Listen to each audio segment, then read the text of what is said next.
तो hello everyone, I hope आप सभी अच्छे हों। तो इलेक्ट्रोमैग्नेटिक वेव्स को मैंने इस ओनली वन पेज पर कंडेंस कर दिया है। मैं आपको एक बार एक्सप्लेन कर देता हूँ, उसके बाद आप इस चैप्टर को इसी पेज से पूरा पढ़ सकते हो। इसमें मैंने कुछ भी चीज़ नहीं छोड़ी है, एक पॉइंट भी नहीं छोड़ा है। ओके, तो स्टार्ट करते हैं। फॉर इक्वेशन ऑफ मैक्सवेल से तो पहली जो इक्वेशन होती है वो होती है गॉस लॉ ऑफ इलेक्ट्रोस्टैटिक्स। ये हम सभी जानते हैं, electric flux equals to charge inside बटे एप्सिलॉन नॉट। दूसरी इक्वेशन पर आते हैं, गॉस लॉ ऑफ मैग्नेटिज्म। हमें पता है इसका आंसर 0 आता है, हमने प्रीवियस चैप्टर में पढ़ रखा है। वैसे मैं बता भी देता हूँ क्यों आता है, क्योंकि यूनिपोल मैग्नेट में एग्जिस्ट नहीं कर सकते। तीसरी इक्वेशन पर आते हैं जो कि है फराडेज लॉ, ये भी हमने पढ़ रखा है। Negative of d∅b/dt equals to potential induce. Fourth equation पर आते हैं मैक्सवेल एम्पियर्स लॉ। तो हमें इस वाले पोर्शन पे बहुत ज़्यादा फोकस करना है। यू नो डैट हम पहले ही एम्पियर लॉ करंट इलेक्ट्रिसिटी में कवर कर चुके हैं, पर इसमें मैक्सवेल इस बार क्या कर रहा है, एक्चुअली वो जो लॉ था वो इतना करेक्ट नहीं था, इसे पूरी तरीके से करेक्ट मैक्सवेल ने किया है। तो एक बार हम एक्सप्रेशन देखते हैं। Integration of B.dl equals to mu naught into IC plus ID, where IC is conducting current and ID is displacement current. तो कंडक्टिंग करंट क्या होता है, सबसे पहले इस पर बात करते हैं। तो कंडक्टिंग करंट वो करंट होता है जो कि हमें नॉर्मल नज़र आता है, कोई भी तार में बहता हुआ, मतलब जो भी हम आम बोलचाल की भाषा में करंट कहते हैं वो कंडक्टिंग करंट होता है। जो मेन बात अटकती है वो अटकती है डिस्प्लेसमेंट करंट पर। तो डिस्प्लेसमेंट करंट क्या होता है ये हम समझते हैं। आप अज्यूम करिए कि एक कैपेसिटर है। ओके, जैसे ये कैपेसिटर की प्लेट हो गई, ये अपना रेजिस्टेंस, और ये एक अपनी बैटरी लगा दी हमने। तो अब क्या है, इसमें करंट बह रहा है। ओके, अब एम्पियर जो लॉ था वो एक नॉर्मल करंट कैरिंग वायर में बता देता है कि भाई इसके चारों ओर एक मैग्नेटिक फील्ड होगी। क्यों होगी? क्योंकि यार करंट बह रहा है, करंट ही तो इंड्यूस करता है किस चीज़ को, मैग्नेटिक फील्ड को। अच्छा, तो ये जो कैपेसिटर के बीच का गैप है, ये जो मैं हाईलाइट कर रहा हूँ, यहाँ पर एम्पियर के अकॉर्डिंग बिल्कुल भी मैग्नेटिक फील्ड नहीं होनी चाहिए। ओके, क्यों? क्योंकि यहाँ पर कोई वायर ही नहीं है, वायर नहीं है तो करंट भी नहीं है। ऐसा थोड़ा ना है करंट यहाँ से ऐसे चार्ज चले जाएंगे उड़ उड़ कर, नहीं, ऐसा नहीं होता है। ठीक है, तो फिर साइंटिस्ट ने देखा कि यार यहाँ पर मैग्नेटिक फील्ड होती है, इसका मतलब हमें एम्पियर के फॉर्मूले में कुछ करेक्शन की ज़रूरत है। वो ज़रूरत किसने पूरी करी? वो करी हमारे मैक्सवेल भाई साहब ने। तो मैं कंक्लूड करूँ अपनी बात, तो कैपेसिटर के बीच में एम्पियर सर्किटल लॉ के अनुसार कोई भी मैग्नेटिक फील्ड नहीं होनी चाहिए थी, ऐसे यहाँ कोई करंट नहीं है। बट यहाँ भी हम अगर देखें कंपास की निडल, तो वहाँ पर डिफ्लेक्शन पक्का शो होगा। तो आखिर ये हुआ कैसे? हम ये जानते हैं कि जो एक कैपेसिटर रहता है उसकी प्लेट्स के बीच में इलेक्ट्रिक फील्ड चेंज होती है। क्यों? क्योंकि एक प्लेट प्लस होती जाती है, एक प्लेट नेगेटिव होती जाती है वक्त के साथ साथ। तो यहाँ पर ऑब्वियसली इलेक्ट्रिक फील्ड की इंटेंसिटी चेंज होती रहती है, कभी बढ़ भी सकती है, घट भी सकती है ना, वो डिपेंड करेगा कि चार्ज कौन सी प्लेट पर कहाँ पर है ना। तो इस हिसाब से इलेक्ट्रिक फील्ड बिल्कुल बदलता है। तो ये कहता है, ये कौन? ये एम्पियर मैक्सवेल की चेंजिंग इलेक्ट्रिक फील्ड की वजह से एक करंट इंड्यूस होता है, और वो करंट जो इंड्यूस होता है वो एक मैग्नेटिक फील्ड उत्पन्न करता है। और वो जो ऑब्वियसली मैग्नेटिक फील्ड होगी वो भी चेंजिंग ही होगी। क्यों? क्योंकि चेंजिंग ही करंट है, करंट भी तो बदल ही रहा है क्योंकि इलेक्ट्रिक फील्ड बदल रही है। अच्छा, तो अब हम थोड़ा समझने की ट्राई करते हैं। असलियत में अगर मैं बताऊं तो कंडक्टिंग करंट ही होता है, डिस्प्लेसमेंट करंट कुछ होता ही नहीं है। ये एक हाइपोथेटिकल कॉन्सेप्ट है, क्योंकि असलियत में हम ये भी जानते हैं कि changing electric field magnetic field बना सकती है और मैग्नेटिक फील्ड चेंजिंग जो होती है वो इलेक्ट्रिक फील्ड बना सकती है। लेकिन उस वक्त ये बात पता नहीं थी, तो इसलिए हमने एक हाइपोथेटिकल कॉन्सेप्ट उठा लिया जिसे हम बोलते हैं डिस्प्लेसमेंट करंट। तो उसका फॉर्मूला आप याद रखिए, बस आपके लिए यही इंपॉर्टेंट है। I D equals to epsilon naught into D phi E by D T, where D phi E is the changing electric field. Okay, तो यहाँ पर मैंने छोटा सा नोट भी डाल रखा है कि displacement current arise due to changing electric field. असलियत में मैंने आपको बता दिया है कि ऐसा कुछ भी नहीं होता है, डिस्प्लेसमेंट करंट एक हाइपोथेटिकल कॉन्सेप्ट है। अब बात करते हैं कंटिन्यूटी प्रिंसिपल के बारे में। तो यार ये बहुत इंपॉर्टेंट है। कंडक्शन करंट जो होता है वही डिस्प्लेसमेंट करंट होता है, ठीक है।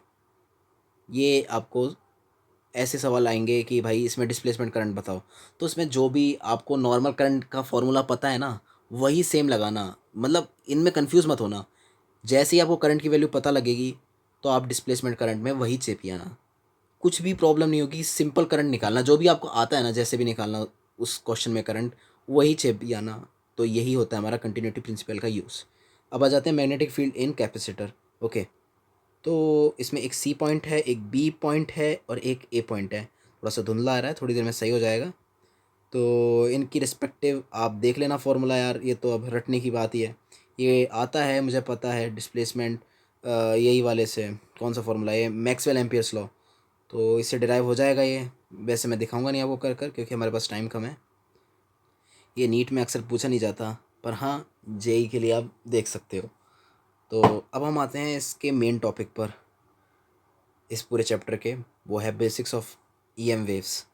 तो पहला इसमें पॉइंट है कि electric field, magnetic field and velocity of the wave are mutually perpendicular.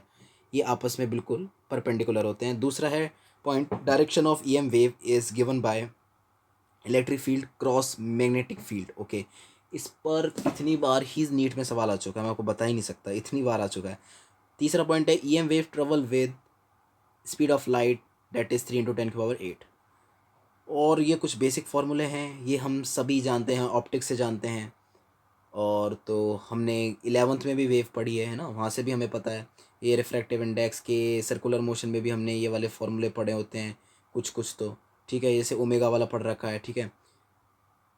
अब हम आ जाते हैं फिफ्थ पर डायग्राम के। ये आपको एक्सप्लेन कर देगा कि मैंने म्यूचुअली परपेंडिकुलर जो बोला था उसका मीनिंग क्या होता है। मैं आपको एक्सप्लेन कर भी देता हूँ। देखो, जो ये ब्लू ब्लू सी दिख रही है ना, ये वाई एक्सिस है, ये खड़ा हुआ इस प्लेन में है, ये इस प्लेन में है, समझ रहे हो ना, जो आप पढ़ रहे हो मोबाइल या फिर लैपटॉप जिस पर भी, तो ये इसी स्क्रीन के अंदर है, ये ऊपर नीचे हो रही है। जो ये जेड एक्सिस है ना, इस पर हम इलेक्ट्रिक फील्ड को ले रहे हैं, मतलब ये आपके मोबाइल के भीतर चीरती हुई और आपकी तरफ आती हुई ये हमारी है इलेक्ट्रिक फील्ड। ओके, और जो ये सामने की सामने आ रहा है, जो खड़े में नहीं है आपके मोबाइल की स्क्रीन, जो लेटे हुए है, ये है हमारी डायरेक्शन ऑफ वेव। ओके, यहाँ पर लाइट वेव जा रही है, लाइट वेव ही होती है ईएम वेव, ठीक है। तो आप लाइट को ईएम वेव कंसिडर कर सकते हो। लाइट जा रही है आपकी, आप अज्यूम करिए लेफ्ट टू राइट, ओके। और आपकी मैग्नेटिक फील्ड होगी up to down, down to up, ऐसे ऐसे। और आपके मोबाइल को चीरती हुई और आपके मुंह की तरफ आती होगी इलेक्ट्रिक फील्ड। तो इसलिए मैं आप कहता हूँ कि ये म्यूचुअली परपेंडिकुलर है। ओके, अब इलेक्ट्रिक फील्ड और मैग्नेटिक फील्ड के फॉर्मूले पर आ जाते हैं। तो देखो, ये आपने एसी पढ़ा होगा, तो बिल्कुल वैसा ही होता है। तो इलेक्ट्रिक फील्ड और मैग्नेटिक फील्ड में भी आरएमएस और एक मैक्स वैल्यू होती है, ठीक है। तो जैसे हमने एसी में डील करा था वैसे ही इनके फॉर्मूले होते हैं, तो कुछ भी प्रॉब्लम नहीं है। और आरएमएस वैल्यू मैक्स वैल्यू की 1/√2 होती है, ये भी हमें एसी चैप्टर से पता है, वैसा ही रिलेशन इसमें भी है। तो ये दोनों फॉर्मूले आप देख लेना, expression for electric field and magnetic field. अब हम आ जाते हैं, ये वाला काफ़ी फेवरेट टॉपिक है, energy and intensity expression. Okay, तो जो मोमेंटम होता है वो होता है energy by C. C is what? C is the speed of light. Okay, और ये जो फॉर्मूला ट्रू होगा वो 100% एब्जॉर्प्टिव सरफेस के लिए ट्रू होगा। अच्छा, जो अगर क्वेश्चन में मेंशन ना करे कि भाई ये रिफ्लेक्टिव सरफेस है या एब्जॉर्प्टिव सरफेस है, तो आप एब्जॉर्प्टिव लेकर चलना 100%। जो ये 2E/C है, ये 100% रिफ्लेक्टिव सरफेस के लिए होता है, लेकिन ये एनसीईआरटी में गिवन नहीं है एक्चुअली। तो ये मेंस के लिए आप एडवांस के लिए कर सकते हो। नीट में आप अगर टारगेट कर कर पढ़ो तो छोड़ दो, बोर्ड को टारगेट करके अगर तुम पढ़ रहे हो तो छोड़ दो, ठीक है। ये वाला जो फॉर्मूला है I=टू energy by area into time also equals to power by time, ये बहुत ही टिपिकल न्यूमेरिकल्स के लिए होता है। तो अगर आप इसे छोड़ना चाह रहे हो तो ये वाले फॉर्मूले को छोड़ सकते हो, क्योंकि इस वाले चैप्टर में मैंने बहुत ही कम देखे हैं जो इस फॉर्मूले से सॉल्व होते हैं। तो आपको मेन जो याद रखना है ना वो ये है कि मोमेंटम इक्वल्स टू E/c होता है, ऑल्सो इक्वल्स टू E/c अगर हम रिफ्लेक्टिव सरफेस की बात करें। तो यहाँ पर ये जो E है, ये जो E टोटल लिख रखा है, ये एनर्जी है ना, तो आप इसे इलेक्ट्रिक फील्ड से कंफ्यूज ना करें। लेकिन जो इसके साइड में ये एप्सिलॉन नॉट के भी बगल में ये E/RMS है, ये इलेक्ट्रिक फील्ड का एक्सप्रेशन है। ये जो फॉर्मूले मैंने आपको लिखे हैं इसके अलावा ये ज़्यादा काम के नहीं है। आपको जो सबसे मेन फार्मूला है वो मैं आपको हाईलाइट कर देता हूँ, ये वाला। अगर आप नीट और बोर्ड को टारगेट कर कर पढ़ रहे हैं तो बस आपको ये फार्मूला आना चाहिए। बाकी ये इतने इंपॉर्टेंट नहीं है, लेकिन मैंने फिर भी डाल दिए कि यार देख लो अगर आप मेंस वाले हो, जेई वाले, जे एडवांस वाले हो। फिर भी थोड़ी सी मैं जल्दी जल्दी एक्सप्लेन कर देता हूँ। इंटेंसिटी होता है देखो epsilon naught into RMS electric field into speed of light, ठीक है। और यहीं अगर एनर्जी की बात करें तो यहाँ पर वॉल्यूम आ जाता है चीज़ों का, ठीक है। स्पीड ऑफ लाइट की जगह बस वॉल्यूम आ रहा है, ठीक है। तो आई होप आप समझ गए। और एक बात और मैं आपको इंपॉर्टेंट बता देता हूँ, जो भी इलेक्ट्रोमैग्नेटिक वेव होती है तो उसके पास उसके दो कंपोनेंट होते हैं, जैसे कि हमें पता है इलेक्ट्रिक फील्ड वाला और एक मैग्नेटिक फील्ड वाला। तो जो उसकी एनर्जी डिस्ट्रीब्यूट होती है वो बराबर होती है, किस किस के अंदर, इलेक्ट्रिक फील्ड के अंदर, मैग्नेटिक फील्ड के अंदर। मतलब मैग्नेटिक फील्ड वाली भी वही उतनी ही एनर्जी ले जाएगी और इलेक्ट्रिक फील्ड वाली ही भी उतनी ही एनर्जी ले जाएगी, और इन दोनों का जो सम होगा वो नेट एनर्जी होगी उस वेव की, ठीक है। तो इस तरह से आप देख सकते हैं कि ई टोटल का जो फॉर्मूला है हम इलेक्ट्रिक फील्ड में भी लिख सकते हैं और मैग्नेटिक फील्ड में भी लिख सकते हैं। और इवन आपको एक बात बता देता हूँ कि जैसे इसमें मैंने हाफ लिख रखा है ना, जैसे E in energy in electric field ये वाला, और ये मैग्नेटिक फील्ड है, ये दोनों बराबर होते हैं। ये न्यूमेरिकली ये जो पहला एक्सप्रेशन है ये वाला और ये वाला दोनों इक्वल हैं मैग्नीट्यूड में, ठीक है। तो जैसा कि आप यहाँ पर भी देख सकते हैं कि ई टोटल जो है वो मैंने इलेक्ट्रिक फील्ड के टर्म्स में भी लिख दिया और ये मैग्नेटिक फील्ड के भी टर्म्स में लिख दिया। जो ई नॉट की जो होगी ना, ये होता है हमारे पास, ये जो ई नॉट है, ये मैंने ई नॉट लिखा नहीं है, एक बार मैं देख लेता हूँ। आर एम एस, हाँ तो आप RMS को ई नॉट मतलब ई मैक्स या फिर एम मैग्नेटिक फील्ड मैक्स में भी आप कन्वर्ट कर सकते हो। मैंने RMS वैल्यू के एक्सप्रेशन लिखे हैं। तो आपको मैं ये बताना चाहता हूँ कि अगर मैं इस वाले टर्म को हाफ कर दूं और इस वाले टर्म को हाफ कर दूं और यहाँ पर प्लस लगा दूं तो भी बिल्कुल इक्वल बात होगी, तो भी ये एक्सप्रेशन सही होगा। क्यों? क्योंकि ये दोनों बराबर टर्म है। अगर आपको ये चीज़ समझ में नहीं आई तो कोई बात नहीं, आप इसे छोड़ सकते हैं, बोर्ड और नीट के स्टूडेंट हैं तो फाइनली हम लास्ट टॉपिक पर आ चुके हैं, जो कि है टाइप्स ऑफ EM वेव। यार इस सवाल से मैं बिल्कुल पक चुका था, बिल्कुल ये इतने ज़्यादा पूछे गए थे यार बोर्ड में, तो मैं क्या ही बताऊँ। तो ठीक है, ये हमें मेनली वेवलेंथ को फोकस ध्यान रखना है यहाँ पर। ये वेवलेंथ को फ्रीक्वेंसी है वो आप निकाल लोगे, किससे निकालोगे? V=न्यू लैम्डा से। वेयर V तो आप ले लोगे वेलोसिटी, तो ले लोगे speed of light, that is C = new, that is frequency into lambda. Lambda आपको याद रहेगा, न्यू आप उस चीज़ से निकाल लेते हो। न्यू क्या होता है भाई? फ्रीक्वेंसी, सबको पता है। तो अब हम बात कर लेते हैं रेडियो वेव्स। इनका प्रोडक्शन होगा, इनका डिडक्शन होगा, फिर इनका मैंने फंक्शन लिख दिया। ये मैंने NCERT की टेबल ही उठाई है और इसमें NCERT के ही फंक्शन चेप दिए, ठीक है। तो आपको NCERT खोलने की बिल्कुल ज़रूरत ही नहीं है।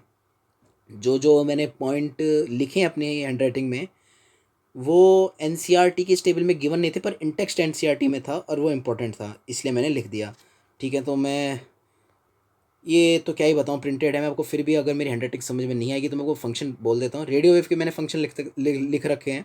एक तो रेडियो में यूज़ होता है, टीवी में यूज़ होता है, सैटेलाइट कम्युनिकेशन उसमें यूज़ होता है, सेलफोन में यूज़ होता है। माइक्रोवेव पर आ जाते हैं, उसका फंक्शन है रडार। जो रडार होते हैं ना, मिलिट्री में काम आते हैं, उनमें यूज़ होता है। एक स्पीड गन, जो कि हम जैसे पुलिस वाले हैं, आपने देख रखा होगा कि भाई वो एक गन से निकालते हैं, वो गाड़ी की स्पीड उससे निकाल लेते हैं। अगर आपको नहीं देख रखा ना तो आप एम्पलीफायर, एक गाना है ना, आपने सुन रहा होगा, बहुत फेमस है ना, वो गड्डी तेनू ले जा मैं जटी है, वो वाला गाना जो है ना। तो उसमें ये स्पीड गन का आई थिंक यूज़ हुआ है ना, उसकी अगर आप वीडियो देखो तो। मैं श्योर नहीं हूँ पर हाँ मुझे लग रहा है।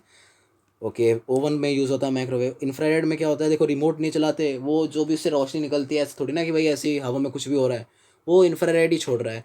और वो एसी या अपना जो टीवी का रिमोट है सब वही छोड़ रहे हैं, और फिर उसको डिटेक्ट कर लिया जाता है एसी और टीवी द्वारा। और इंफ्रारेड मसल थेरेपी मतलब आपको थोड़ा गरम गरम फील कराती है। देखो हीट वेव्स मैंने लिख भी रखा है इंफ्रारेड के साइड में, IR है ना। तो ये गरम गरम फील कराए तो इससे अच्छा मसाज थेरेपी हो जाती है, मसल थेरेपी हो जाती है। ग्रीन हाउस इफेक्ट इसी की वजह से होता है। ग्रीन हाउस इफेक्ट बहुत इंपॉर्टेंट होता है, अगर ज़्यादा हो जाए तो ये हार्मफुल भी हो जाता है, ठीक है। ग्रीन हाउस इफेक्ट की वजह से ही अर्थ का टेम्परेचर मेंटेन है काफ़ी, मतलब एवरेज बताऊँ तो एवरेज आई थिंक 15 से 18 है डिग्री। अगर ये नहीं होता तो माइनस में एवरेज होता है। अब आ जाते हैं लाइट पर। लाइट पर ठीक है देख सकते हैं। हाँ, एनसीईआरटी में एक चीज़ और मेंशन है कि जो सांप होता है, स्नेक होता है, वो इंफ्रारेड भी देख सकता है और इंसेक्ट UV भी देख सकते हैं। अल्ट्रा वायलेट की लेसिक सर्जरी रहती है जिससे हमारा चश्मा उतर जाता है, ठीक है। दूसरा जम्स को किल करता है ये। और एक्सरे है वो बोन फ्रैक्चर डिटेक्शन में काम आता है और किल कैंसर सेल। गामा रेज जो होती हैं वो डिस्ट्रॉय कैंसर सेल। अच्छा, तो मैंने ये 15 मिनट में लगभग समझा दिया है ये पूरा चैप्टर। और ये 15 मिनट का ही चैप्टर बहुत ईजी है यार ये। और आप इसे अपने नोट्स के रूप में भी इस्तेमाल कर सकते हैं। अगर मेरे को याद रह जाएगा तो मैं इसकी PDF आपको डिस्क्रिप्शन में दे दूँगा, या फिर आप इसका स्क्रीनशॉट ले सकते हैं इसी वीडियो का। तो आई होप आपको सब कुछ समझ में आया होगा। तो ठीक है यार, पढ़ाई करते रहो आप लोग। तो मैं चलता हूँ, बाय बाय।